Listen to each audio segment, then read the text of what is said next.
welcome to Bakerstreet.coasters live, where today we are here in York to, go on an adventure through Viking Jorvik Cetre, or the Jorvik Viking Cetre, or whatever it's called. So yes, I've heard there has been a dark ride in this place, so it'd be very, very cool to check it out, and I've never actually been York before, so, this is my first time visiting. So we are waiting for our ticket to go in, because we are booked in at 3:40, I think it is.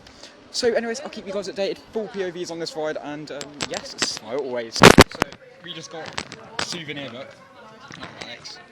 which is like the Jorvik things. I'm not quite sure what this place is about, so it's always nice to learn. Yes, I have asked. You are allowed to use photography in here. You're not allowed to use flash photography, unfortunately. And under fives do go free to this attraction. Now, the ride did break down earlier, so I don't know how reliable it is. However, it's back open now, so, the ride is 15 minutes. Apparently, we did get told the rest of the attraction is 45, but it takes you through the years of York, but mostly Vikings. And it is a museum. Now, I don't know how busy it's going to be either, so we'll bother with it.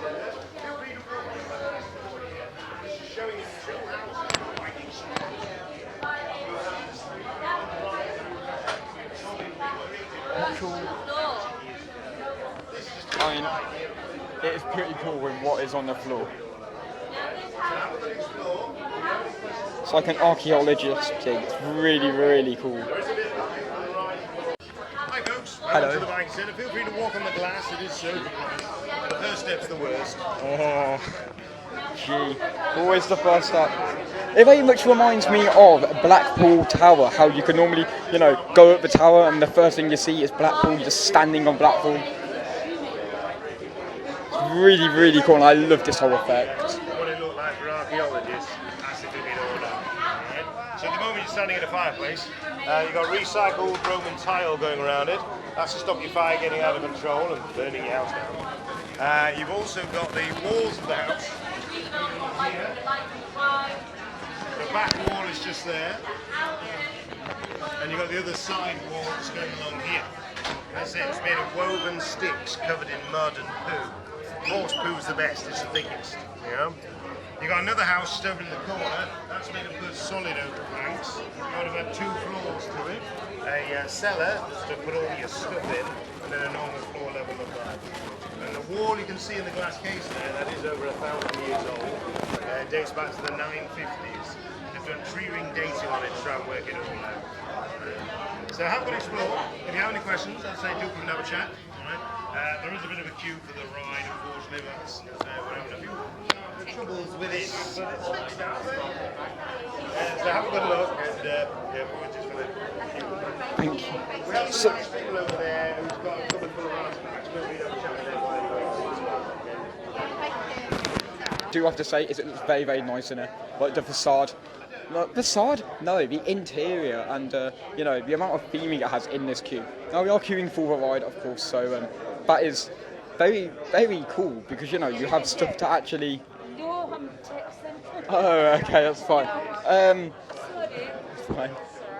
But yeah, we are queuing for the ride. Now, apparently the ride has got some issues with it, like I said earlier. So, there could be, some delays. Anyways, like I said, very, very good. I absolutely love the glass panelling and how you can actually look below and see all the models. It's absolutely amazing. It's like some sort of archaeologist dig, but on a mini world. So you've dug up all. There's also water. Now I don't know if you guys can see it. I think you can, but yeah, you can literally see the water. And the fact that they've conserved that, again, if it does get hot down here, then of course it's going to evaporate and then condensate. Condense. However, it was really, really cool, and I love how it's like a battlefield, just walking it, like I've said before. It's literally like Blackpool, you're just walking on York. And apparently these are all walls here, all built from different stuff. But, it's just very well themed. This is very much like the Madame Tussauds at London. In fact, it's different actually though, because the track is above here. So it's an inverted adventure-like roller coaster. I can't tell you what it is. Do what you have. Thank you. So you can choose between a selection of English. Commentary, that was started a few moments. That's it. Have a good time. Thank you. It's very, very, very good. And I love the paintwork on this too. How are you feeling, Alex? Amazing. How are you feeling, Em? Good. Oh, that's good, that's good. No, show them the English. English. English. So yes, you can Johnny choose. English. No, this is. Select your chosen language. I have. Quickly, look, so these are all the Quickly. There you go. Oh. Well, yeah, you can select between many, many different languages. Take you back in time to Jorvik. I'm a white People movie. arriving from all over the Viking world to visit, trade, and settle. In this multicultural society, people have different appearances, languages, religions, and possessions. The remains of part of this thriving city were found right here. And by carefully piecing together all of the archaeological evidence and what we know from other sources, you can now visit the Viking Age. Slavers may have come to Jorvik from Dublin or elsewhere, bringing with them the spoils of their raids or battle victories. Slaves were an important part of society all over Northern and Western Europe at this time. It looks like this slave trader is trying to make his way up to Coppergate. But before we get there, let's have a look at some of the many craftsmen Let me just blink. working here in the city. Here's Sigurd. He's using animal bones and antler from deer to make some everyday objects such as combs, comb cases, skates, and bone pins. Making a comb from antler could be very time-consuming, as the ones found here were made from many pieces riveted together and then decorated. Pigs will eat almost anything, so would have been a great way to turn household waste into meat. Here's the blacksmith's house. Look inside and you can see his wife by the fire. Grummy, the blacksmith, is teaching his son how to sharpen a knife he has just made.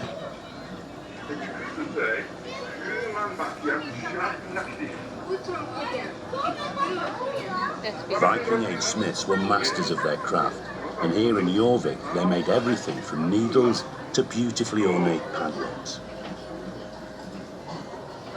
Now we'll go across to the next property and visit his neighbour, Unni, a wood turner who lives in one of the new-style wooden planked buildings. Unni is making cups and bowls by turning wood such as oak or ash in his pole lathe. You can see all the wooden core waste on the ground, which children may have used as spinning tops. By the way, it's this trade that many think gave its name to Coppergate building. Looks like the builders are having a rest though.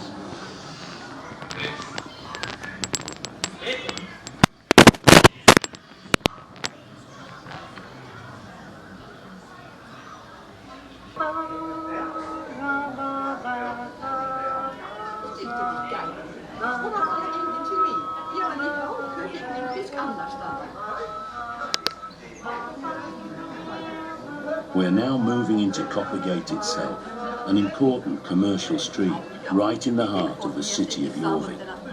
As you can see from these stalls, you can buy almost anything here. Coppergate is just one of the many streets in this city, which was home to more than 10,000 people. The streets of the city of Jorvik, carefully you can hear Old English, Middle Welsh and Old Irish all being spoken in this street. Here's a food seller trying to sell this wealthy-looking woman a cabbage of some sort. It doesn't look like the type of thing that would tempt her or her young baby. This woman looks like she's struggling to cross the road. We only found 2 complete skeletons in the excavations here, and this woman is based on one of them. You can see that she's walking with a crutch due to her hip problems and arthritis. Toilets would also have been situated in the backyards. Pits in this yard were clearly used as latrines, as they were full of human waste, as well as moss, which was a type of Viking Age toilet paper. This man here doesn't look too happy to be disturbed, so perhaps we had better move on quickly.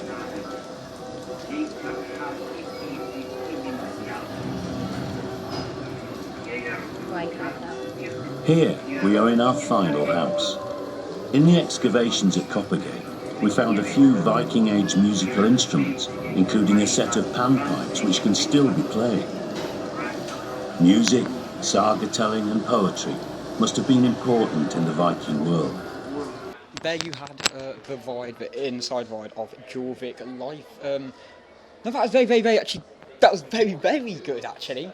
Why don't you just clip the mic there? I could. That's actually a valid point. Oh well.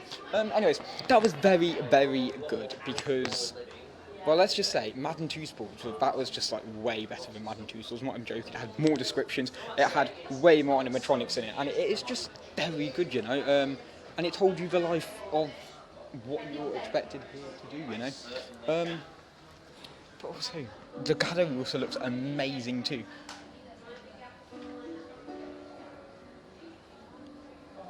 I don't know, I'm not quite sure what ride system it is, but you know, it tells a really good tale, and the speakers are different for everyone. Like I said, you've got different, you have different languages, which you can choose on the screen, so it caters for everyone.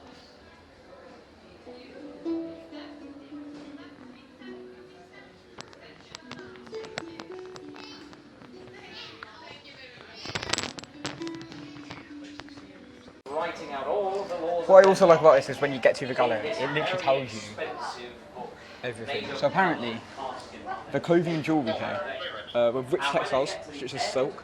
There were dress accessories, such as like buckles, brooches, I don't know what brooches are, belt fittings, were made at Coppergate. So Coppergate is basically what this thing is about. And like I said, the ride did tell you a bunch about Coppergate, because, you know, it's really cool with the iconicness in this place.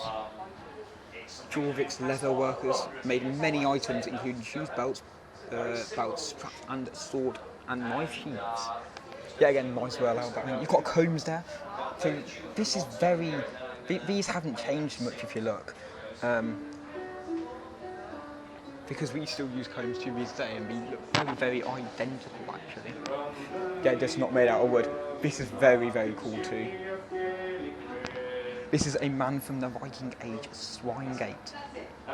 So it hasn't all been dug up. However, most of the findings, you can kind of tell how humans looked from the skull back then. You've got diet and health.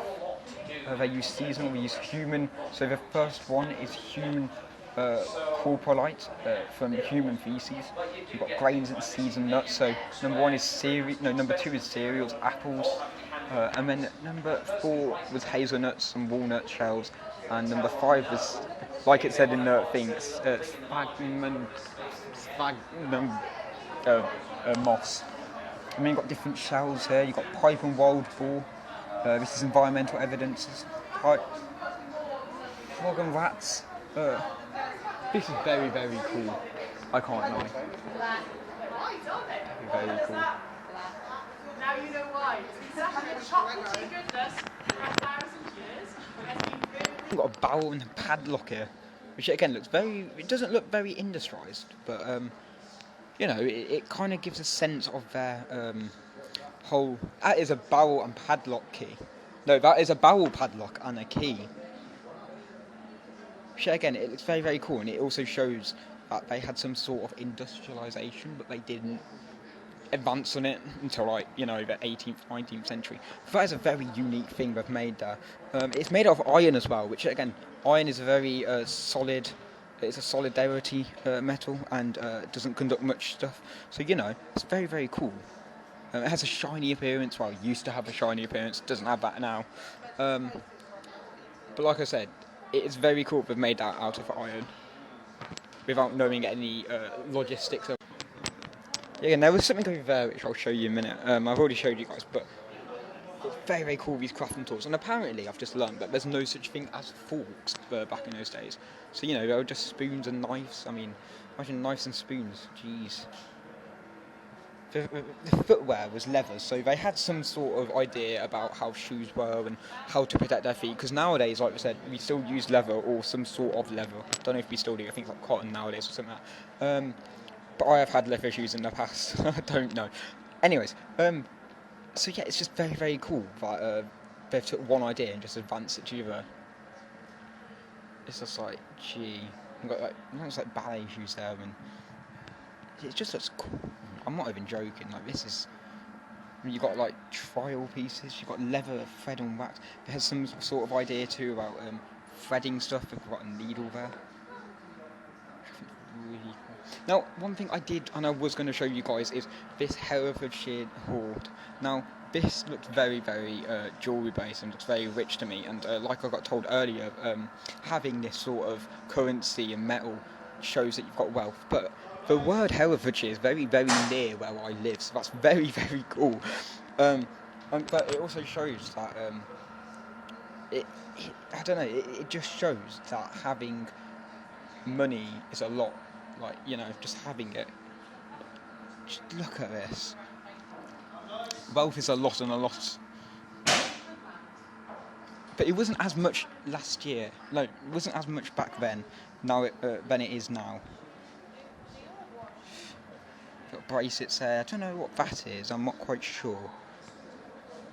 But yeah, it's just amazing to see. And they would have done that with iron and hot iron, so they would have cemented it, not like we do nowadays, where we literally just have a machine to industrialise everything.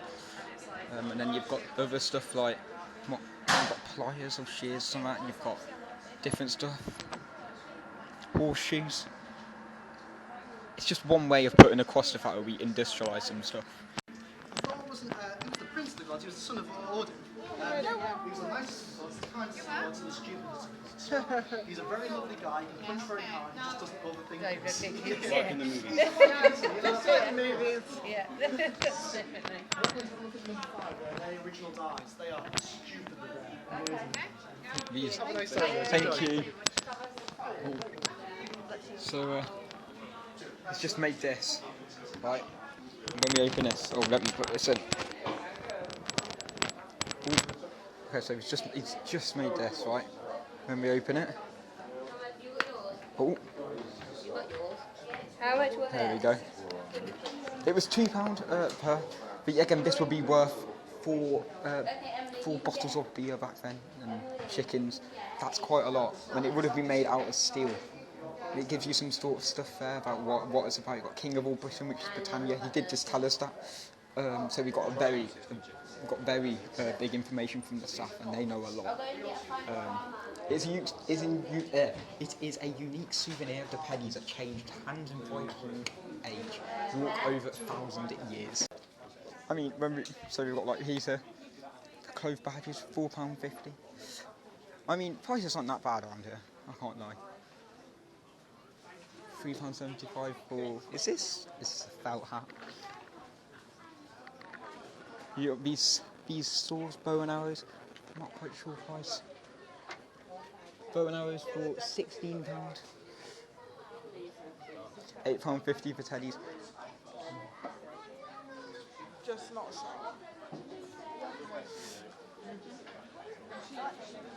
Everything is listed very good. I mean, you've got £23 for these plaques. I mean, those are quite cool. They look worth the money, I can't lie. Then you've also got your other ones which they do. So you've got the Jorvik, you've got the Jorvik Dig, the Barley Hall and City Wall. I think they all won, I'm not quite sure. But yeah, this one went to today is very, very good.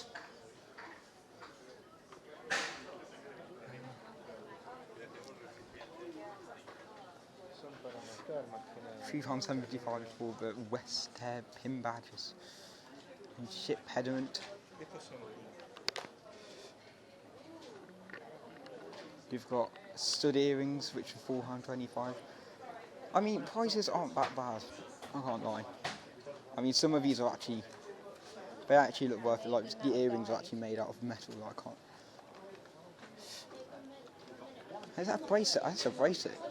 They look very much branded to their normality.